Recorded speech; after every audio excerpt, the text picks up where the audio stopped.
यहाँ तक जो है एकेडमिक चेकर के लिए बहुत ईजी हो जाता है, तो उसको पता चल जाता है आप जो है नेक्स्ट क्या स्टार्ट करने जा रहे हैं। तो फर्स्ट ऑफ ऑल अगर आपके 80 वर्ड्स पे अगर आपका पैराग्राफ कंप्लीट हो रहा है, आपका आइडिया कन्वे हो रहा है विद स्ट्रक्चर, तो उसका आपको छोड़ दे, कोई टेंशन लेने की जरूरत नहीं। उसको आप क्या करते हैं, यहाँ पे आप, मैं बार बार ये चीज़ कह रहा हूँ कि आप ये जो है इसके अंदर ये चीज़ जो है वो लेके आए, ठीक है। यहाँ पे बेसिकली किसकी बात हो रही है, कंक्लूडिंग लाइन जो आती है ना आपकी, उसकी बात हो रही है जो आपके पैराग्राफ के एंड में आती है। कोटिंग सेंटेंसेस क्या होते हैं, बेसिकली आपके मेन आइडिया को एक्सप्लेन करते हैं, ठीक है। और आप आगे जो है फिर वह क्या करते हैं, कुछ अवॉइड करते हैं, इन्फॉर्मेशन न्यू ऐड नहीं करनी, बल्कि उसको क्या करना है, नेक्स्ट पैराग्राफ के लिए प्रिपेयर करते हैं। तो ये बेसिकली हमारा पैराग्राफ है जो हमने क्या करना है, shifting from unipolarity to multipolarity की तरफ जो हमारी शिफ्टिंग हो रही है। Everyone, welcome to back MC study CSS platform, and as you know we have almost discussed 9 lectures of mega series of essay writing, and today we are going to start a 10th lecture of mega series of essay writing. So let's take an overview of the previous lecture. तो सब हमने जो previous lecture में क्या पढ़ा था, basically वो बहुत ज़्यादा इंपॉर्टेंट पॉइंट से हमारे जो एस्पेरेंट्स के बार बार मिस्टेक्स कर रहे थे, और हम फीडबैक में वो चीज़ें देते थे कि इस चीज़ को जो है अवॉइड करें।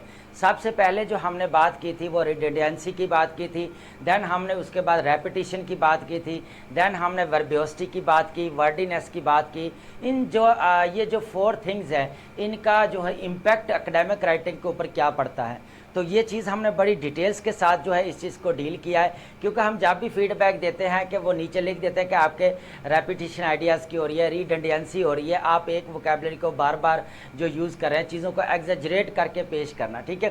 तो एग्जेजरेशन जो है ना वो नहीं चाहिए एकेडमिक राइटिंग के अंदर, और बड़ा फ्लो होना चाहिए, स्मूथनेस होनी चाहिए, और कोशिश करें कि आपकी वर्डीनेस और वर्बियोसिटी जो है ना, जब हमको इंग्लिश बहुत ज़्यादा आनी शुरू हो जाए, ठीक है, तो उस वक्त जो है ना ये मिस्टेक्स हो जाती हैं। तो इस मिस्टेक से जो अवॉइड करना है, और बड़ी डिटेल्स के साथ जो है हमने चीज़ों को पीछे डिस्कस किया है, ठीक है। तो आज हम अपना 10th लेक्चर स्टार्ट करने जा रहे हैं। बेसिकली ये बहुत ज़्यादा इंपॉर्टेंट है, और इसके ऊपर ही सारा रुझान है कि आपका अगर पैराग्राफिंग आपकी अच्छी है तो देन आप क्वेश्चन अटैम्प्ट कर रहे हैं या ऐसे अटैम्प्ट कर रहे हैं, तो आपके लिए ईजी हो जाती हैं बहुत सारी चीज़ें, ठीक है। और आज हम बिल्कुल इसको एग्जाम्पल्स के साथ समझेंगे चीज़ों को, ठीक है। और जितने भी पैराग्राफ्स हैं या जो जो हमने चीज़ समझनी है, इसको लास्ट में जो है एग्जाम्पल के ऊपर एक बार प्रैक्टिस करेंगे, और उसके बाद जो है हम इसको आगे शिफ्ट करेंगे, ठीक है। चलें जी, हम पहले सबसे पहले जो है एक काम जो हम पहले करते हैं, इसका थोड़ा सा ओवरव्यू मैं दे दूं कि हमने चीज़ें क्या क्या डिस्कस करनी है। सबसे पहले जो है हमने पैराग्राफ डिस्कस करनी है। व्हाट इज़ पैराग्राफ, पैराग्राफ क्या होता है, पहले इसके बारे में पढ़ना है। उसके बाद हमने बात करनी है स्ट्रक्चर ऑफ पैराग्राफ। उसके बाद स्ट्रक्चर ऑफ पैराग्राफ में क्या होता है, आपका टॉपिक सेंटेंस होता है, सपोर्टिंग आर्गूमेंट होता है, आपके रेफरेंस होता है, उसके बाद आपका 4th नंबर पे जो होता है कंक्लूजन होता है। तो ये आप यहाँ पे लिंकिंग जो होती है, लिंकेज टू नेक्स्ट पैराग्राफ, ये भी आपने करना होता है, ठीक है। तो नेक्स्ट पैराग्राफ जो है वो आप लिखते हैं, ठीक है। अब यहाँ पे अब बात करते हैं उसके बाद पैराग्राफ की जो है, पीछे हमने एक लेक्चर बड़ा फर्स्ट जो है हमारा डिस्कोर्स का लेक्चर था, बेसिकली कि डिस्कोर्स के जो अंदर है वो आपने कोहेरेंस, कोहेजन को और मेटोनमी को कैसे मेंटेन रखना है। तो ये बड़ी चीज़ जो है वो मैंने डिटेल्स के साथ बताई है। आप जाके इस लेक्चर को दोबारा सुने, ताकि इस चीज़ की जो क्लैरिटी, हम यहाँ पे ओवरव्यू तो थोड़ा ले लेंगे लेकिन आपको क्लैरिटी नहीं आएगी, फिर आपको मसला बनेगा आगे जब मॉक टेस्ट देंगे और जब पेपर चेक करने के लिए मेरे पास आएंगे, फिर मैं बोलूँगा एवेल्युएशन करूँगा तो ये फीडबैक दूंगा, तो फिर आपने कहना है कि सर अब तो हमें फिर जो है जो लेक्चर है वो हमें दोबारा जाके सुनना पड़ेगा। तो ऑब्वियसली अगर आपने नोट्स नहीं बनाए तो फिर जाके सुनना ही पड़ेगा, ठीक है। तो होता क्या है कि यहाँ पे उसके बाद लिंकिंग वर्ड्स और फ्रेजेस, जो आपने लिंकिंग वर्ड्स यूज़ करते हैं, पीछे हमने जो लेक्चर में एक पढ़ा था, आपको पता होना चाहिए 8th लेक्चर था आई थिंक, तो उसमें हमने क्या पढ़ा था कि जो आपका ट्रांजिशनल बिज पैराग्राफ है उनके अंदर ही हमने लिंकिंग वर्ड्स पढ़े थे। Basically linking paragraphs, linking words, linking phrase, linking sentences. तो ये हमने बड़ी डिटेल्स के साथ उधर पढ़े थे, और कौन कौन से जो हमारे कंट्रास्टिंग में हो रहे हैं, एडेड इन्फॉर्मेशन हो रही होती है। उसके बाद आप एम्फेसिस के ऊपर बात करते हैं, जो आपके रिजल्ट बेस्ड होते हैं उनको देखा जाता है। तो ये बहुत सारी चीज़ें जो है हमने उधर जो कॉज एंड इफेक्ट वाली बात होती है, तो वहाँ पे हमने इनको डिस्कस किया था। ठीक है, तो अब हम बात करते हैं लिंकेज विद नेक्स्ट पैराग्राफ की। अभी जो मैंने यहाँ पर बात की थी, तो इसको जो है पैराग्राफ के स्ट्रक्चर को फिर आप क्या करते हैं, नेक्स्ट जो आपका पैराग्राफ होता है उसके साथ अटैचमेंट करते हैं, उसको लिंक कर देते हैं। लिंक करने से होता यह है कि जो आपके लॉजिकल पैटर्न होता है आपके आइडियाज़ का, और उसके बाद जो एक आइडियाज़ की कनेक्टिविटी हो रही थी, आप एक बात को एंड करके जब दूसरी स्टार्ट करते हैं तो साथ ही पहले वाली बात को कनेक्ट कर देते हैं, ताकि ये मैंने जो है आगे जाके जो है वो डिटेल्स के साथ एक्सप्लेन करना है। ठीक है, तो यहाँ तक जो है एकेडमिक चेकर के लिए बहुत ईजी हो जाता है, तो उसको पता चल जाता है आप जो है नेक्स्ट क्या स्टार्ट करने जा रहे हैं। ठीक है, यहाँ तक क्लियर है आपको? चलें जी, अब हम बात करते हैं हमारे, पहले तो सबसे पहले एक चीज़ को समझ लें कि हमारा ये जो पैराग्राफ होता है हमारी ये क्या चीज़ है। सबसे पहले इस चीज़ को हम समझ लें थोड़ा। ठीक है, चलें जी, पैराग्राफ क्या होता है पहले इस चीज़ को समझ लें। पैराग्राफ्स आपको पता है कि एक आपका पैराग्राफ होता है, उसके अंदर बेसिकली आपका एक सिंगल आइडिया होता है, एक यूनिटी होती है, जो आप आइडिया को जो है एक्सप्लेन कर रहे होते हैं with analysis, with discourse, with language के साथ जो है आप क्या करते हैं उसको जो है एक्सप्लेन करते हैं। तो होता क्या, function as a complete thought unit. जो आपका आइडिया होता है, अभी मैंने आइडिया की बात की कि जो आपका आइडिया होता है आप उसको यहाँ पे present, it focuses on developing a single and disconnect idea और आर्गूमेंट। तो यहाँ पे एक आपका पैराग्राफ में आपका एक सिंगल आइडिया ही होता है। ठीक है, एक पैराग्राफ के अंदर आपका सिंगल आइडिया ही होता है, इसके अलावा आप और जो है उसके अंदर आइडिया जो है ऐड नहीं करेंगे। एक ही टॉपिक सेंटेंस होता है, उसी को आपने एक्सप्लेन करना होता है, उसी का डिस्कोर्स मेंटेन करना होता है, उसी को लिंकिंग वर्ड्स लगा के आपस में कनेक्ट करना होता है। कोहेरेंस, कोहेजन और मेटोनमी, ये आप उसमें चीज़ को मेंटेन रखते हैं। ठीक है, उसके बाद कंसाइज लेंथ होती है, और इसकी लेंथ जो है बेसिकली ये क्वेश्चन पूछा जाता है, सर जी पैराग्राफ की लेंथ कितनी होनी चाहिए? तो पैराग्राफ की लेंथ मैटर नहीं करता, आपकी अगर आइडिया कन्वे हो जाता है, अगर 80 पे हो जाता है या 90 वर्ड्स पे हो जाता है या 100 वर्ड्स पे हो जाता है, तो होना क्या चाहिए वहां पे आपका आइडिया जो होता है सिंगल, वो आप अगर एग्जांपल्स के साथ, एनालिसिस के साथ, सपोर्टिंग आर्गुमेंट के साथ, टॉपिक सेंटर कंक्लूजन लाइन के साथ अगर आप उसको कंप्लीट कर देते हैं, तो इसका हम सीक्वेंस पढ़ेंगे, आगे ऑर्डर पढ़ेंगे। ठीक है, तो ये होता क्या है कि आप उसको क्या करते हैं, एक्सप्लेन कर देते हैं। तो कंसाइज लेंथ आपकी कितनी होनी चाहिए? 80 वर्ड्स टू 120 वर्ड्स होने चाहिए। मैक्सिमम आप 120 लिखें, ताकि आप पैराग्राफ थोड़ा बढ़ के भी लिख सकते हैं, बट हमें एकेडमिक के ऐसे के अंदर या मेन एग्जाम के अंदर ऐसे को कंप्लीट करना है, मेन फोकस हमारा ये है। ठीक है, तो हमने क्या करना है कि 120 वर्ड्स अगर लिख रहे हैं हम, तो हमने जो 20 पैराग्राफ्स हैं या 22 पैराग्राफ्स हैं उनको भी कंप्लीट करना है। ठीक है, तो फर्स्ट ऑफ ऑल अगर आपके 80 वर्ड्स पे अगर आपका पैराग्राफ कंप्लीट हो रहा है, आपका आइडिया कन्वे हो रहा है विद स्ट्रक्चर, तो उसके आपको छोड़ दे, कोई टेंशन लेने की जरूरत नहीं। उसके बाद आप अगर एक पैराग्राफ 80 पे लिख रहे हैं तो नेक्स्ट कोशिश करें 100 पे लिखें। अगर नेक्स्ट आप 100 पे लिख रहे हैं तो आप बाद वाला उसको जो है वो 90 पे लेके आ सकते हैं। अगर 90 का लिख रहे हैं तो सम टाइम एक पैरा बहुत अच्छा ग्राफ होता है पैराग्राफ, तो एक 120 पे ले जाएं। तो पैराग्राफ की फ्लैक्चुएशन जो है ना वो होनी चाहिए। मैं एक बार आपको बार कह रहा हूं कि फ्लैक्चुएशन जो है ना आपकी पैराग्राफ के अंदर जो है ना इस तरह उड़ताड़ चढ़ाव जो है ना आपका होना चाहिए। ठीक है, तो पैराग्राफ के अंदर आपका फ्लैक्चुएशन होनी चाहिए, ताकि आपके पैरा बात अप डाउन ऐसे फ्लैक्चुएशन होती है, तो बात जब आपके बात में पोलाइट मैनर्स आता है, कहीं पे आपकी टून जो है वो स्लो हो जाती है, कहीं पे आपका थोड़ा सा ऊपर, तो ये इस तरह जो है डिस्कोर्स रिदम जो पोलाइट मैनर्स है पैराग्राफ के अंदर वो आपका नजर आता है। ठीक है, तो यहाँ तक ये बात क्लियर होगी। अब हम आगे शिफ्ट करते हैं। ठीक है, हम इसको जल्दी खत्म करेंगे क्योंकि हमने आगे प्रैक्टिकल जो है चीज़ों को देखना है। चलें जी, अब हम बात करते हैं सबसे पहले एनाटॉमी जो है वो ऑफ पैराग्राफ क्या होती है। सबसे पहले बात करेंगे टॉपिक सेंटेंस की। ये आपका मेन आइडिया होता है। ठीक है, और गाइडिंग स्टेटमेंट ऑफ पैराग्राफ जो आपके पैराग्राफ को गाइडेंस होती है पूरे टॉपिक स्टेटमेंट जो होती है आपकी, वो आपके पूरे पैराग्राफ के गाइडेंस होती है कि आप वो एक मेन आइडिया है और सारा जो है फिर आप उसके अंदर क्या करते हैं, रिएक्टिव होता है जितनी आप चीज़ें लिख रहे होते हैं। उसके बाद आपका सपोर्टिंग आर्गूमेंट आ जाता है जिसमें आपने एविडेंस देना होता है, एक्सप्लेन करना होता है मेन आइडिया को। टॉपिक सेंटेंस को आप क्या करते हैं, एक्सप्लेन करते हैं, आप जो है वो यहाँ पे एविडेंस देते हैं, आप एक्सप्लेन करते हैं, जो चीज़ें हैं उनको जो है आप मेन आइडिया को आप एक्सप्लेन करते हैं। उसके बाद आपका फिर आ जाता है रेफरेंसेस। फिर आप क्या करते हैं, रेफरेंसेस का मतलब होता है कि आप एग्जाम्पल्स यहाँ पे कोट करते हैं, ठीक है। एग्जाम्पल आपको पता ही है, या तो आप रिपोर्ट से ले सकते हैं, आपकी एग्जाम्पल्स कहाँ से आती हैं, या तो आपकी रिपोर्ट से आती है। इंटरनेशनल रिपोर्ट्स की बात कर रहा हूं मैं, जो अपनी ऑर्गेनाइजेशन जो है वो पब्लिश करती है, उन रिपोर्ट्स की बात कर रहा हूं। उसके बाद रिसर्च आर्टिकल्स होते हैं आपके, रिसर्च आर्टिकल से आपने ये सारा पीछे मटेरियल कहाँ से कलेक्ट करना है, ये मैंने लेक्चर बनाया हुआ है, प्लीज़ वहाँ पे जाके एक बार डिटेल्स के साथ इसको समझ लें, ठीक है। उसके आर्टिकल, उसके बाद आपका बुक्स है, वो भी आप बुक्स से भी जो है अपने रेफरेंस जो है वो दे सकते हैं, ठीक है। उसके बाद कंट्रीज है, यहाँ पे लीडरशिप है, कोई पॉलिटिकल लीडरशिप, तो आप उनका भी जो रेफरेंस दे। उसके बाद आपके आ जाता है कंक्लूडन।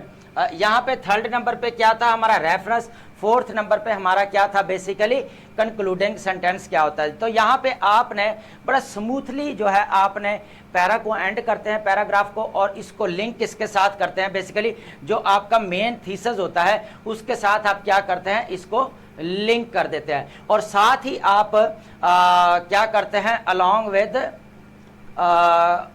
लिंक नेक्स्ट पैराग्राफ, ठीक है। तो आप क्या करते हैं यहाँ पे, आप मैं बार बार ये चीज़ कह रहा हूँ कि आप ये जो है इसके अंदर ये चीज़ जो है वो लेके आए, ठीक है। तो ये जब आप करेंगे तो आपका जो ऐसे जो है वो पास हो जाएगा, वो आपको अच्छे मार्क्स भी देगा, यहाँ पे आपको अच्छे मार्क्स भी मिलेंगे। उसकी रीज़न क्या होगी कि आपने जो है वो उसका स्ट्रक्चर जो है वो आप फॉलो करते हैं, ठीक है। तो यहाँ पे एक बार फिर इसका थोड़ा सा ओवरव्यू ले लें, आप चीज़ों को समझ लें, देन हम आगे शिफ्ट करते हैं, ठीक है। होती क्या है कि सबसे पहले हमारा टॉपिक सेंटेंस है, दूसरा हमारा सपोर्टिंग आर्गूमेंट्स होता है, उसके बाद सपोर्टिंग आर्गूमेंट के साथ हम क्या का एक्सप्लेनेशन करते हैं मेन आइडिया की। उसके बाद हम अपना रेफरेंस देते हैं, कोई एग्जाम्पल देते हैं वहाँ पे, फिर हम कंक्लूडिंग लाइन लिखते हैं। तो फोर्थ नंबर पे कंक्लूडिंग लाइन आ जाती है, और उसमें हम क्या करते हैं, लाइन को जो है वो थीसिस के साथ भी कनेक्ट करते हैं, और हमारे जो आगे नेक्स्ट पैराग्राफ है उसके साथ भी आप लिंक करते हैं, ठीक है। तो यहाँ तक क्लियर है जी। चलें जी, हम बेसिकली इसको इसलिए जल्दी कर रहे हैं कि हमने प्रैक्टिकल वे से आगे चीज़ों को देखना है, प्रैक्टिकल जो पैराग्राफ लिखा हुआ उसको समझना है बेसिकली। फिर सबसे पहले जो है हम बात करते हैं जी टॉपिक सेंटेंस, आपका मेन आइडिया। ये जो है जी आपका मेन आइडिया होता है, ठीक है। और ये आउटलाइन के अंदर जो आप लिख के आते हैं वो वहाँ से जो है आपका आइडिया आता है। तो ये लॉजिकल जो है वो आपने पैटर्न को प्लीज़ जो है ना वो आपने फॉलो करना है। ये नहीं कि पहले वाला आइडिया जो है बाद में लिखना है और बाद वाला आप पहले लिख दें। तो मेन आइडिया होता है स्टेटमेंट का, the topic clearly states that paragraphs central points, it acts as a mini thesis for section. तो होता क्या है कि ये एक टॉपिक सेंटेंस है जो मिनी थीसिस होता है, जिसको आपने आगे एक्सप्लेन करना होता है। थीसिस पहले भी मैंने बोला था कि आउटलाइन ही आपका थीसिस है सारा, तो सारी वह बात आ गई ना कि आपका टॉपिक सेंटेंस क्या है, एक थीसिस है और ये एक आपका मिनी थीसिस है, ठीक है। तो मिनी थीसिस है तो इसको क्या करते हैं आगे आप एक्सप्लेन करते हैं, ठीक है। उसके बाद आपके पास फर्स्ट जो सेंटेंस प्लेसमेंट होती है, usually it is the first sentence, this immediately informs the reader about the paragraphs focus. वो कहता है कि मेन टॉपिक होता है, मेन आइडिया होता है, वो आप बताते हैं और चेकर को पता चल जाता है कि आपका मेन आगे आइडिया क्या है और उसकी एक्सप्लेनेशन जो आप देने जा रहे हैं वो कैसी होगी, ठीक है। तो उसको एक आइडिया मिल जाता है वहाँ पे। उसके बाद रीडर गाइडेंस होता है कि वहाँ पे आपको अंडरस्टैंडिंग और जितना अपने सेट एक्सपेक्टेशंस होती हैं, this prevents confusion and improve comprehensive. ये वो स्ट्रक्चर होता है कि रीडर गाइड्स जो उसको हेल्प आउट होती है कि आपका पूरा स्ट्रक्चर है, उसने टॉपिक सेंटेंस लिखा हुआ है, आपने सपोर्टिंग आर्गूमेंट लिखा हुआ है, देन आपने क्या किया, रेफरेंस दिया है, एग्जांपल दी है, देन आपने फोर्थ नंबर पे क्या किया है, कंक्लूडिंग लाइन दी हुई है, ठीक है, या उसका कंक्लूजन निकाला हुआ है। तो ये चीज़ें जो है 4। उसके बाद आप थीसिस को लिंक करते हैं। मैंने अभी पहले बात किया कि थीसिस को लिंक करना है, आपने किसके साथ लिंक करना है, बेसिकली अपने जो नेक्स्ट पैराग्राफ के साथ भी लिंक करना है। और थीसिस को जो कंक्लूडिंग लाइन की बात हो रही है, यहाँ पे बेसिकली किसकी बात हो रही है, कंक्लूडिंग लाइन जो आती है ना आपकी, उसकी बात हो रही है। जो आपके पैराग्राफ के एंड में आती है। तो इसको जो है आपने थीसिस के साथ जो है वो कनेक्ट करना है और देन आपने इसको किसके साथ कनेक्ट करना है, नेक्स्ट जो पैराग्राफ है उसके साथ आपने कनेक्ट करना है। तो वो हम देखेंगे, अभी प्रैक्टिकल करके देखेंगे और वहां पे चीजों को अंडरस्टैंड करेंगे। चलें जी, ठीक है। अब हम बात करते हैं, पहले इसकी डेफिनेशन, इसकी एजेंस को समझ लें ताकि हमें वहां पे जाके जो है ये ना बार बार बताना पड़े कि टॉपिक सेंटेंस क्या होता है, ठीक है। अब हम बात करते हैं हमारे सपोर्टिंग सेंटेंस की और एविडेंस जो हम देते हैं, ठीक है। इस चीज को समझना बहुत जरूरी है। सबसे पहले हमने क्या समझा था, टॉपिक सेंटेंस। अब सेकंड नंबर पे हम समझ रहे हैं सपोर्टिंग सेंटेंसेस और एविडेंस। होता क्या है कि पहले एक चीज मैं आपको बता दूं कि जो आपका सपोर्टिंग आर्गुमेंट्स होता है, बेसिकली जो आपका मेन आइडिया होता है उसको एक्सप्लेन कर रहा है, उसको एविडेंसेस जितने भी होते हैं वो दे रहा है, उसकी रीजंस हैं, उसकी काजेज वाला आप पैराग्राफ लिख रहे हैं या इफेक्ट वाला लिख रहे हैं तो उसकी सारी चीजें जो है वो एक्सप्लेन कर रहा होता है। और फिर उसके बाद आप क्या करते हैं, प्रोवाइड डिटेल्स एग्जाम्पल प्रोवाइड करते हैं, जिसको हम बार बार क्या बोलते हैं, अपने रेफरेंसेस जो है वो बोलते हैं। Present insightful analysis. और होता क्या है कि आपने एनालिसिस किसका आपको पता है कि पहले आप अंडरस्टैंड करते हैं, पहले आपने लेक्चर जो लिया है उसके बाद आप क्या करते हैं, ब्रेक डाउन करते हैं, ठीक है, और उसके बाद आप थर्ड इंटरप्रेट करते हैं, ठीक है। और ये वो स्टेप्स हैं जो आपके एनालिसिस के जो बेसिकली ये स्टेप्स हैं। उसके बाद अब आप क्या करते हैं, एवेलुएट करते हैं, उसके बाद आप डिसीजन मेकिंग करते हैं, ठीक है। तो ये आपके लिए बहुत इंपॉर्टेंट चीजें हैं, ये आपने स्किप नहीं करनी, ठीक है। ये सपोर्टिंग आर्गुमेंट्स क्या होता है, ये सपोर्टिंग सेंटेंसेस क्या होते हैं, बेसिकली आपके मेन आइडिया को एक्सप्लेन करते हैं, ठीक है। चलें जी, इंटीग्रेटर रेलिवेंट एकेडमिक रेफरेंसेस जितने भी आप देते हैं, इंडेक्सेस है, यहाँ पे बड़ी मजे की बातें हैं ये चीजें कि वहाँ पे हमने अपने जब एग्जाम्पल अब आगे समझेंगे पैराग्राफ की, तो ये रिपोर्ट्स, इंडेक्सेस, डेवलप्ड नेशंस, ये जितनी भी डेवलप्ड नेशंस हैं आपने एज ए एग्जाम्पल जो है आप कोट करते हैं, ठीक है। जैसे हमारा पाथवेज टू पाकिस्तान प्रॉस्पेरिटी, वहां पे हमने इंटरनेशनल मॉडल्स को एज ए एग्जांपल यूज किया था, सेम इसी तरह जो है हमने यहाँ पे इस चीज को करना है। तो ये आपकी जो है वो एक जो बैक होती है उसको बड़ा स्ट्रॉन्ग बना देता है आपके मेन आइडिया को, ठीक है। अब बात करते हैं कंक्लूडिंग लाइन जो आपकी आती है उसकी बात करते हैं बेसिकली, ठीक है। रेफरेंसेस की बात कर ली पीछे हमने साथ में। अब बात करते हैं फोर्थ में कंक्लूडिंग लाइन। कंक्लूडिंग सेंटेंसेस वो चीज़ें होती हैं जो आपका कोर एक पॉइंट होता है, जब आपने अपने ऊपर जस्टिफाई किया होता है पैराग्राफ को, सपोर्टिंग आर्गुमेंट्स के साथ करते हैं, रेफरेंसेस के साथ करते हैं, टॉप पे आपका टॉपिक सेंटेंस होता है। देन आप क्या करते हैं कि जो आपकी कंक्लूडिंग लाइन है उसको जो है आप क्या करते हैं, रिलेट कर देते हैं अपने पैराग्राफ्स के साथ। फिर आप उसको किसके साथ करते हैं, आपके थीसिस के साथ। फिर उसको आप किसके साथ लिंक करते हैं, अभी मैंने बताया है कि आगे किसके साथ लिंक करते हैं, आप नेक्स्ट पैराग्राफ के अंदर आपने जो है वो लिंक कर देना होता है, ठीक है, ताकि आपको चेकर को एक वे मिल जाए कि आपका जो नेक्स्ट जो पैराग्राफ है वो बेसिकली जो है वो स्टार्ट होने जा रहा है, ठीक है। तो यहां तक एक चीज की समझ आ गई है। अब अवॉइड जो है करनी, क्या चीजें अवॉइड करनी, सबसे पहले जो इसके अंदर न्यू इंफॉर्मेशन नहीं ऐड करनी। आपका मेन आइडिया जो है वो क्या होता है, एक ही है, ठीक है, सिंगल है। इसके अलावा जो है आप कोई भी चीज यहाँ पे ऐड नहीं करेंगे। और कोई भी चीज आप थीसिस स्टेटमेंट के अंदर मैंने एक चीज बताई थी कि थीसिस स्टेटमेंट आपका सॉलिड क्लेम होता है और वो आपका फिक्स्ड जो है कह लें कि स्टांस क्लेम होता है, सॉरी, या स्टांस भी कह सकते हैं आप। यहाँ पे ये फिक्स्ड क्लेम होता है और इसके अलावा जो है वो अनफिक्स्ड नहीं होते, क्योंकि आपको एक स्ट्रक्चर मिल जाता है, उसके थ्रू आप कम्युनिकेट करते हैं अपने चैप्टर के साथ। तो वो प्रीवियस लेक्चर की बात कर रहा हूँ मैं, आप वहाँ पे डिटेल्स दे सकते हैं। उसके बाद प्रिपेयर फॉर नेक्स्ट जो आपका पैराग्राफ्स होते हैं उसके साथ आपने कनेक्ट कर देना होता है। तो ये होता है जी, आप समराइज करते हैं पूरा पैराग्राफ्स को और आप आगे जो है फिर वह क्या करते हैं, कुछ अवॉइड करते हैं, इन्फॉर्मेशन न्यू ऐड नहीं करनी, बल्कि उसको क्या करना है, नेक्स्ट पैराग्राफ के लिए प्रिपेयर करते हैं, लिंक कर देते हैं, ताकि आपको चेकर को जो एक वे मिल जाए, स्मूथनेस मिल जाए, उसको एक लिंकेज मिल जाए और आपके आइडियाज को जो है वो स्टेप बाय स्टेप जो है वो पढ़ता जाए, ठीक है। उसके बाद है पैराग्राफ की जो कोहेजन है। मैंने एक बात पीछे बड़ी क्लैरिटी के साथ इसको पढ़ाया, ये टर्म्स पैराग्राफ्स की कोहेजन क्या होती है और ट्रांजिशंस क्या होती है। पैरा का कोहेजन वो होता है बेसिकली जो आपका सेंटेंस स्ट्रक्चर की बात कर रहा हूं मैं, ठीक है, सेंटेंस स्ट्रक्चर की बात कर रहा हूं मैं। बेसिकली ये आपका जो होता है लेक्सिकल स्ट्रक्चर इसको बोलते हैं ग्रामर में, ठीक है। लेक्सिकल स्ट्रक्चर जो होता है अब वो आपका क्या होता है जी, ये सेंटेंस स्ट्रक्चर होता है। और ये किसके साथ कोहेजन होना चाहिए, और ये सेंटेंस स्ट्रक्चर ही होता है जो एक आपका स्मूथ जो है वो क्या करता है, फ्लो बनाता है, जो आपके कोहेरेंस होती है, जो आपका logical pattern of your thoughts and your ideas and your arguments, इनको जो कोहेजन क्या करती है, सेंटेंस लेक्सिकल स्ट्रक्चर क्या करता है, आपके थॉट्स को, आपके आइडियाज को और आपके आर्गूमेंट्स को जो है वो कनेक्ट करता है और एक स्मूथ फ्लो बनाता है। पोलाइटनेस नजर आती है, बेसिकली एक रिदम नजर आता है, उसके अंदर आप डिस्कोर्स जो है वो सारी चीजें जो है डिस्कोर्स के अंदर आ जाएंगी। तो डिस्कोर्स जो है आपका अम्ब्रेला टर्म है, वो मैंने पहले ही बता दिया था कि हमने पहले जो लेक्चर लिया था इसके अंदर आपकी कोहेरेंस और ये कोहेजन और ये कह लें कि मेटोनमी आपकी इसी में आ जाती है, ठीक है। तो इसको आपने बड़ी डिटेल्स के साथ पीछे हमने दे दिया है, इसको आपने जाके चेक करना है, ठीक है। उसके बाद जो है जी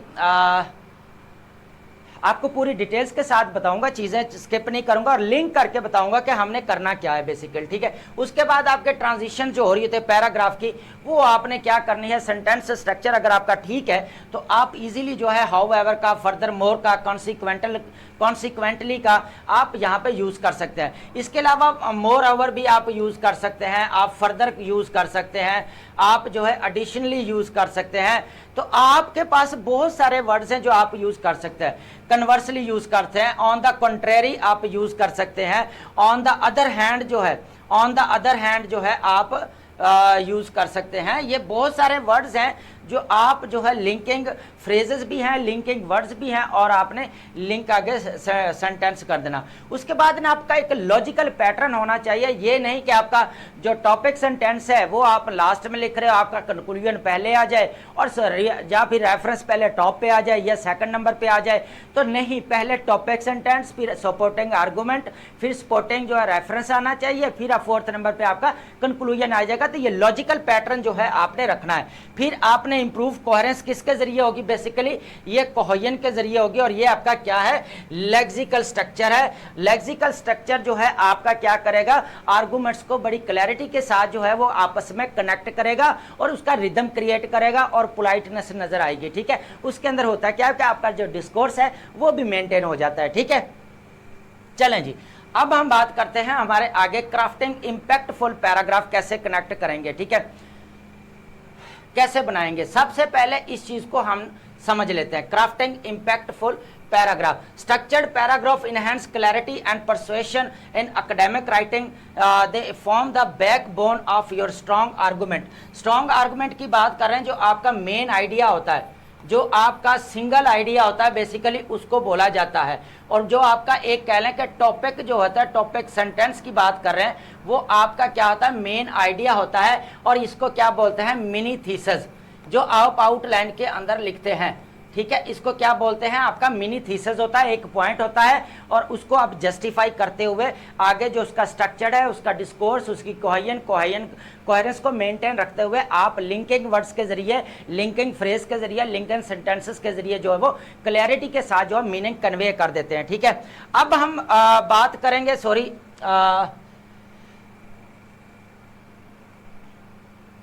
अब हम जो है ना अपना एक बार प्रैक्टिस वाला जो लेक्चर है वो थोड़ा देख लेते हैं। अभी मैं आपको बता देता हूं कि जो हमने जहां पे प्रैक्टिस करनी है, ठीक है, तो वो एक आपको बड़ी क्लैरिटी के साथ अभी मैं बता देता हूं। 1 मिनट प्लीज।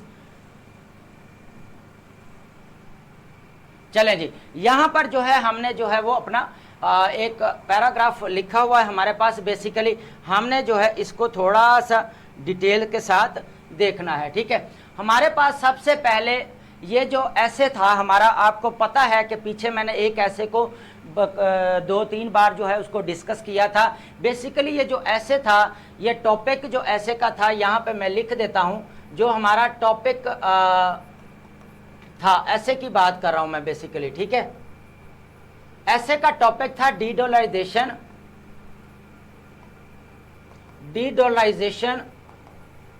यहाँ पे आपका colon, a new economic in the making। तो इस चीज को जो है आपने क्या समझा, ये हमारा ऐसे का टॉपिक था और इसके अंदर अब हम इसके अंदर काजस थी कि किसकी वजह से पहले तो जो डॉलराइजेशन हो रही है वो सबसे पहले कॉजेस थी। ये हमारा कॉजेस थी कि डी डॉलराइजेशन होने के पीछे जो कॉजेस क्या है, डी डॉलराइजेशन के पीछे रीजंस क्या है, ठीक है, और रीजंस क्या है बिहाइंड डी डॉलराइजेशन, ठीक है, बिहाइंड डी डॉलराइजेशन के इसके पीछे जो है वो आपकी मेन रीजंस क्या है, ठीक है। तो ये वो पैराग्राफ से हम बात करते हैं कि पहली रीजन जो थी वो कह रहा है shifting from unipolarity to multipolarity. वो कहता है कि आपकी जो शिफ्टिंग हो रही है यूनिपोलैरिटी की तरफ से मल्टीपोलैरिटी की तरफ, तो वहाँ पे जो है दुनिया जो है वो क्या हो गई है, अलायंसेस में, ब्लॉक्स में जो है वो डिवाइड हो गई है। तो अब वो डिवाइड हो गई है तो उनको थोड़ी सी ये भी अंडरस्टैंडिंग आ गई है कि उनकी इकॉनमी जो है बहुत ज़्यादा डाउन जा रही है। तो वो क्या कर रहे हैं कि अपनी लोकल करेंसीज को वैल्यू देने के लिए, जो उनकी वैल्यूज कम हो रही थी उनको वैल्यूज देने के लिए उन्होंने क्या डिसाइड किया कि हम जो बेसिकली आगे क्या करेंगे, अपनी जो लोकल करेंसीज को इंट्रोड्यूस करवाते हैं रीजनल मार्केट में और ग्लोबल मार्केट के अंदर। उससे होता क्या है कि जो आपके हेजेमोनिक बिहेवियर जो है डॉलर का, उसका होता क्या है कि वो आप उसमें क्या करते हैं कि जो आपका वो डिस्करेज करते हैं उसको, क्योंकि वो आपके इकोनॉमिक क्राइसिस की वजह बन रहा होता है, ट्रेड डेफिसिट का इशू आ रहा होता है, उसके बाद जो है वो डेट साइकिल का इशू आ रहा है। तो ये चीज़ है। फिर उसके अंदर सबसे पहले जो स्टांस लिया फिर चाइना ने लिया, और चाइना ने फिर अपनी लोकल करेंसी में जो है आगे जो है वो स्टार्ट कर दिया। तो लोकल करेंसी के अंदर आपको पता ही है रशिया है, ईरान है, उसके साथ उन्होंने क्या किया, अपना ट्रेड स्टार्ट कर दी, ठीक है, अपने यॉन के अंदर। तो फिर एट द एंड हुआ क्या कि डी डॉलराइजेशन जो है वो किसकी वजह से हुई, आपकी मल्टीपोलैरिटी की वजह से हुई। और मल्टीपोलैरिटी के होने की वजह से इसके रिजल्ट क्या हुए कि आप इसके जो आगे वाला जो पैराग्राफ है हमारा इकोनॉमिक इनक्वालिटी, तो उसको रिड्यूसिंग इकोनॉमिक इनक्वालिटी जो है वो खत्म करती है डीडॉलराइजेशन आने से, ठीक है। अब ये बात क्लियर होगी। अब हम इसको देखते हैं सबसे अब डिटेल्स के साथ, ठीक है। तो ये आपका एक काज वाला पैरा है, टॉपिक्स ऐसे क्या, डीडॉलराइजेशन और new economic in the making, ठीक है। तो यहाँ पे एक बात आ गई, ये आपका ऐसे है, उसके बाद ये कॉजेस हैं और reasons behind de dollarization. De dollarization की कॉजेस क्या हैं, तो उनमें से एक कॉजेस जो है उसका पैराग्राफ हमने लिखा है, shifting from unipolarity to multipolarity. सबसे पहले जो है हमारा ये चीज़ है, ये हमारे पास है टॉपिक सेंटेंस, ठीक है। क्या है जी, टॉपिक सेंटेंस। आपने चीज़ों को बड़ी क्लैरिटी के साथ जो है समझना है। पहले नंबर पे हमारा क्या है, टॉपिक सेंटेंस। जैसे आप देखें, as a matter of fact the entire world has shifted from unipolarity to multipolarity. तो यहाँ पे आपकी क्या हो गई है, आपका टॉपिक आ गया है shifting from unipolarity to multipolarity. तो ये आपका टॉपिक सेंटेंस है। आगे जो है इसकी टॉपिक सेंटेंस की आगे क्या हो रही है, एक्सप्लेनेशन। क्या हो रही है जी, एक्सप्लेनेशन देनी है। बेसिकली आपने एक सेंटेंस लिख सकते हैं या 2 सेंटेंस भी आप लिख सकते हैं। सेकंड सेंटेंस क्या, पहला सेंटेंस हमारा क्या है जी, टॉपिक सेंटेंस का, ठीक है। दूसरा हमारे पास सेकंड जो आएगा वो क्या है जी, एक्सप्लेनेशन का। किसकी एक्सप्लेनेशन का जी, ये मल्टीपोलैरिटी की। This shift is marked by the collaboration of states within disconnect blocks and alliances including BRICS. BRICS का आगे एब्रिविएशन लिख दिया है मैंने, ब्राजील, रशिया, इंडिया, चाइना और साउथ अफ्रीका। तो ये आप देखें कि ये किसकी एक्सप्लेनेशन, मल्टीपोलैरिटी कर रहा है, बेसिकली आपके मल्टीपोलैरिटी की जो है ये एक्सप्लेनेशन कर रहा है, ठीक है। तो ये आपका पैरा क्या है, इतनी सी जो हो रही है ये बेसिकली इसकी एक्सप्लेनेशन कर रहा है। थर्ड जो आपका सेंटेंस है वो आपका सपोर्टिंग आर्गुमेंट, ठीक है। यहाँ पे क्या होता है, सपोर्टिंग सेंटेंसेस ये जो है आप लिख रहे हैं, ठीक है। ये आपका सेकंड सेंटेंस आ गया, ये आपका थर्ड सेंटेंस आ गया। That is way emerging economies such as China, India and Russia have decided to strengthen and promote the use of their local currencies in regional and global market। तो ये आपका क्या है जी, पहला सपोर्टिंग आर्गुमेंट है जो आप किसको जस्टिफाई कर रहे हैं, डीडॉलराइजेशन को कर रहे हैं कि जो मल्टीपोलैरिटी है वो डीडॉलराइजेशन की तरफ एक रीजन बन गई है या कॉज बन गई है। सेकंड जो है हमारा फिर जो है वो फोर्थ नंबर पे फिर हमारा सपोर्टिंग सेंटेंस है, ठीक है, जो हम मजीद जो है इसको एलेबोरेट कर रहे हैं, ठीक है। यहाँ पे आपका क्या है, ये भी आपका सपोर्टिंग सेंटेंस है, ठीक है। पहला हमारा जो था वो ये वाला था, फिर एक्सप्लेनेशन आ गई और फिर हमारा टॉपिक सेंटर है। अब फोर्थ नंबर पे है developing nations aim to curtail the hegemonic influence of the US dollar which is contributing to trade. अभी जो हम बात कर रहे हैं डेफिसिट, इकोनॉमिक क्राइसिस, ठीक है, और उसके बाद डेट साइकिल। तो वजह क्या बन रही थी कि आपका डी डॉलराइजेशन जब नहीं थी, उससे पहले जो यूएसए का हेजेमोनिक इन्फ्लुएंस जो यूएस का डॉलर था, उसने क्या किया कि आपकी ट्रेड डेफिसिट, इकोनॉमिक क्राइसिस और डेट साइकिल को है जो कर रहा है, ठीक है। तो यहाँ पे इसकी एक्सप्लेनेशन सेकंड अपना सपोर्टिंग जो है वो सेंटेंस आ गया। फिफ्थ नंबर पे आपने एग्जाम्पल यहाँ पे जो दे रहे हैं, ठीक है, एग्जाम्पल दे रहे हैं, इसको बोलते हैं आपका रेफरेंस। जो आपने रेफरेंस देना, सपोर्टिंग रेफरेंस जो दे रहे हैं। यहां पे चाइना ने क्या किया है, China has signed agreement with Russia, Iran, Pakistan to conduct its on currency the yuan. तो ये क्या किया है कि हमने एग्जाम्पल या रेफरेंस लिया, तो चाइना ने क्या किया है, आगे जाके जो है वो साइन कर लिया एग्रीमेंट ईरान और रशिया के साथ कि मैं अपनी करेंसी में जो है वो आपके साथ ट्रेड करूंगा, ठीक है। उसके बाद अपना कंक्लूजन की बात करें, ये है 6 सेंटेंस आपका कंक्लूजन। तो कंक्लूजन की बात करें तो यहाँ पे आप और आगे आप लिंकेज भी देख रहे हैं पैराग्राफ की, ठीक है, इस चीज को हम क्लियर करेंगे। सबसे पहले का enhance dedollarization is a product of this multipolar world and aiming to reduce the economic inequality. यहाँ पे है आपका इकोनॉमिक इनइक्वालिटी, क्या है आपका इकोनॉमिक इनइक्वालिटी है, ऊपर नंबरिंग आ रही है इसलिए जो है वो पता नहीं चल रहा है। यहाँ पे आपकी क्या है, ये आपका हैंस की जगह पे आप देयरफॉर भी लिख सकते हैं, ठीक है, इसकी बात कर रहा हूं, देयरफॉर भी आप लिख सकते हैं, आप 10 भी यहाँ पे लिख सकते हैं, ठीक है, कोई इश्यू नहीं है। आप हैंस मैंने कर दिया, dedollarization is a product of this multipolar world aiming to reduce economic inequality. ये जो इकोनॉमिक इनइक्वालिटी है बेसिकली ये आपका नेक्स्ट पैराग्राफ है, उसके अंदर दी गई है कि जब इकोनॉमिक इनइक्वालिटी हो रही है पुअर कंट्रीज के अंदर, तो वहां पे उनके अंदर क्या चीज जागी कि हमने अपनी लोकल करेंसीज को वैल्यू देनी है ताकि ये जो इकोनॉमिक इनइक्वालिटी है इसको जो है वो खत्म किया जा सके। तो ये हमारा नेक्स्ट पैराग्राफ था इकोनॉमिक इनइक्वालिटी के, ठीक है। तो ये बेसिकली हमारा पैराग्राफ है जो हमने क्या करना है, shifting from unipolarity to multipolarity की तरफ जो हमारी शिफ्टिंग हो रही है। सबसे पहले हमारा टॉपिक सेंटेंस आ गया, फिर टॉपिक सेंटेंस की थोड़ी सी एक्सप्लेनेशन दे दिया एक सेंटेंस, ठीक है। ये आप काउंट करेंगे तो अबव 100 के वर्ड्स होते हैं, ठीक है। आप और भी इसको 120 पे भी लेकर जा सकते हैं, लेकिन ये अभी जो है आपके 100 या 10 तक जो है आपके ये वर्ड्स हैं, ठीक है। तो आप देख सकते हैं, अगर यहाँ पे आप 2 एग्जाम्पल देना चाह रहे हैं तो आप 2 एग्जाम्पल दे सकते हैं।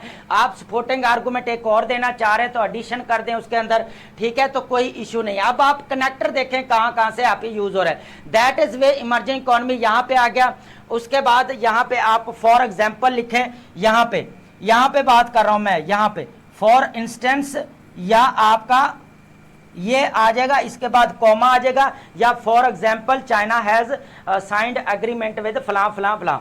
उसके बाद है जी आपका डेवलपिंग नेशन है, तो यहाँ पे आप फर्दर लिख देंगे, ठीक है। फर्दर लिखेंगे तो क्या है कि developing nations aim to curtail the hegemonic influence of US dollar which is contributing the trade deficit, economic crisis and debt cycle. तो ये है आपका पैराग्राफ। तो आपने इस चीज को है जो है बड़ी डिटेल्स के साथ जो है वो देखना है। तो पूरी दुनिया जो है वो मल्टीपोलैरिटी की तरफ जो है वो शिफ्ट हो रही है, और उसके अंदर हमने किसकी बात की, हमारे जो अभी अभी हमने अपने ब्लॉक्स की भी बात कर दी है। ये देखें, ये ब्रिक्स वाले की बात कर रहा हूं कि ये आपका अलायंस है, और बेसिकली स्टेप किसने लिया था, ब्रिक्स ने जो है वो स्टेप लिया, ठीक है, डीडोलराइजेशन का। तो ये जो है ये चीज आप समझ लें, पूरा पैराग्राफ आप समझ लें कि इस सेंस में जो है आपने पैराग्राफ क्रिएट करना है। बेसिकली आपके सेंटेंसेस बहुत कम होते हैं 7 है या 8 सेंटेंसेस हैं, लेकिन अगर आप 6 सेंटेंस लिख रहे हैं तो बहुत ज्यादा कॉम्प्रिहेंसिव है। आप मेरा एक सेंटेंस चेक करें कि 5 लाइन्स पे एक जो है सेंटेंस आ रहा है,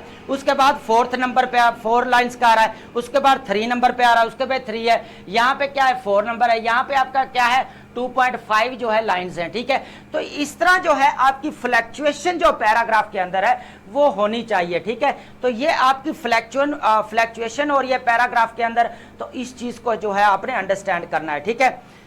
चलें जी, अब समझ आ गई है कि पैराग्राफिंग आपने कैसे करनी है। सबसे पहले जो है हमने किस चीज़ को डिस्कस किया, हमारे जो है टॉपिक सेंटेंस की डेफिनेशन देखी, फिर हमने अपने सपोर्टिंग आर्गूमेंट की डेफिनेशन देखी, फिर हमने सपोर्टिंग जो है एविडेंसेस जो होते हैं, रेफरेंस होते हैं, एग्जाम्पल्स होते हैं, उनको कैसे देना है, इंडेक्सेस है, रिपोर्ट्स हैं, आपकी बुक्स हैं, वहाँ से आप देते हैं। उसके बाद आपका 4th नंबर पर जो बात होती है वो कंक्लूजन लाइन्स होती हैं। कंक्लूडिंग लाइन्स में आप क्या करते हैं, आपके अपनी लाइन्स को जो है वो कनेक्ट करते हैं, किसके साथ कनेक्ट करते हैं, बेसिकली आप अपने थीसिस के साथ कनेक्ट करते हैं, ठीक है। देन आप क्या करते हैं, वही थीसिस आप किसके साथ कनेक्ट कर रहे होते हैं, कंक्लूडिंग लाइन। नेक्स्ट पैराग्राफ जो आपका स्टार्ट होने जा रहा है, जैसे यहाँ पे इकोनॉमिक इनक्वालिटी जो है नेक्स्ट पैराग्राफ स्टार्ट होना था हमारा, तो हमने इकोनॉमिक इनक्वालिटी को यहाँ पे कनेक्ट कर दिया है। तो हमारी सारी चीजें आ गई हैं, टॉपिक सेंटेंसेस, और हमारे वर्ड भी जो है वो 100 के अबव हैं, ठीक है। आप इसको काउंट कर सकते हैं, हमारे वर्ड जो है वो 100 से अबव हैं, ठीक है। तो अब यहां तक सारी चीजें समझ आ गई। अब यहां पे देख लें जी, this multiple border aiming to reduce economic injustice, ठीक है। ये आपका नेक्स्ट पैराग्राफ है, ठीक है। ये जो लाइन की मैं बात कर रहा था अभी, अब ये ऊपर आ जाती है नंबरिंग, तो इसलिए समझ में नहीं आ रहा, लेकिन आपका ये लास्ट लाइन जो है वो आपकी, ये देखें, ये आपकी लास्ट लाइन है, यहाँ पे एमिंग एट इकोनॉमिक इनजस्टिस, ठीक है। तो यहाँ पे आपकी बड़ी क्लैरिटी के साथ जो है उसने बता दिया है, ठीक है। बेसिकली ये आपका नेक्स्ट पैराग्राफ है, ये वाला इकोनॉमिक इनजस्टिस। यहाँ पे वो कीवर्ड्स हमने किया हुआ है यूज, इकोनॉमिक इनक्वालिटी, ठीक है। चलें जी, डॉलर की वजह से जो वो कह रहा है कि आइए, तो ये हमारी आपका डिस्क्लेमर इस चीज़ का दे रहे हैं कि यहाँ पे जितनी भी हम चीज़ें डिस्कस कर रहे हैं बेसिकली हमारी एजुकेशनल पर्पस के लिए हम we are discussing these things only the purpose of education, ठीक है। तो हम एजुकेशन के पर्पस से जो वो चीज़ों को कर रहे हैं, we are analysing the things in this lecture basically, ठीक है। हम चीज़ों को क्या कर रहे हैं, एनालाइज कर रहे हैं basically the purpose of education के, ठीक है। तो आपने सारी चीज़ें यहाँ पढ़ी, और अब हम जो है बड़े यहाँ पे एक चीज़ फिर जो है हम अपने टॉपिक के ऊपर जाते हैं जी। हमारा बेसिकली ये है जी, हमने अभी जो है हमारा क्या टॉपिक, जो पैराग्राफिंग का टॉपिक पढ़ा, हमने क्या पढ़ा था जी, हमारा पूरी डिटेल्स के साथ जो है हमने पढ़ा। तो अगेन जो है वो मैं कहूँगा थैंक यू सो मच, आपने बहुत सारी चीज़ें जो है वो लर्न की। आपके कोई भी क्यूरीज़ हैं, कोई क्वेश्चंस हैं, आप नीचे कमेंट्स करके जो है वो पूछ सकते हैं, ठीक है। तो मिलते हैं नेक्स्ट अपने लेक्चर्स में, तब तक के लिए थैंक यू सो मच।